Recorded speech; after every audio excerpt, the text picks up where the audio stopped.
Hey everyone, in this video, I will guide you through the steps to delete your Underdog Fantasy account. Let's get started. First of all, log into your Underdog Fantasy account through the app or website.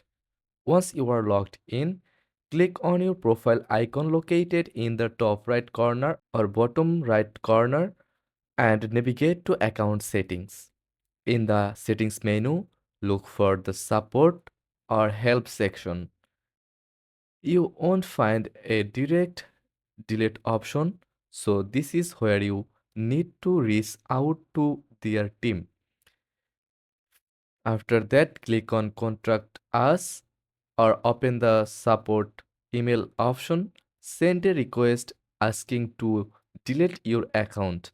Make sure to include your account details for verification.